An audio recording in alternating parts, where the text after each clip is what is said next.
Le cumul des mandats. S'il y a bien un domaine où la France est championne toute catégorie, c'est le cumul des mandats. Non pas qu'elle soit seule, mais elle est loin, bien loin devant les autres. En Grande-Bretagne, le cumul ne concerne que 3% des élus nationaux. En Allemagne, on grimpe à 24%. La Suède, second pays où l'on cumule le plus, atteint 35%. Mais en France, le nombre d'élus additionnant au moins un mandat national et un mandat local dépasse les 80%. C'est véritablement un sport national. Aujourd'hui, un parlementaire peut légalement exercer jusqu'à 4 mandats simultanés. Au hasard, maire d'une ville de moins de 3500 habitants, député, président d'intercommunalité et conseiller général.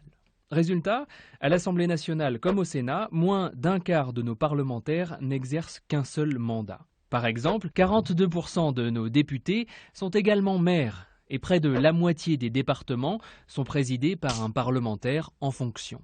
Côté finances, si, quel que soit le nombre de mandats, la rémunération d'un élu est plafonnée à 8 300 €, le cumul présente tout de même un avantage. Tout ce qui sera touché au-delà de ce plafond pourra être reversé par l'élu à un collaborateur de son choix. Reste que le vrai problème est l'impact de ce cumul sur notre système parlementaire. Si tous les députés de l'Assemblée nationale travaillaient comme ceux qui n'ont qu'un seul mandat et qui ne cherchent pas à en avoir un autre, les interventions lors des séances publiques dans l'hémicycle augmenteraient de plus de 30%.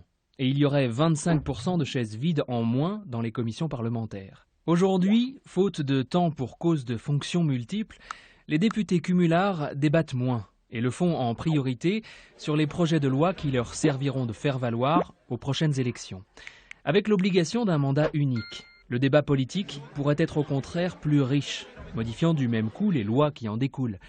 Mais convaincre une majorité de parlementaires de ne plus cumuler, quand ils sont 80% à en bénéficier, le défi est de taille.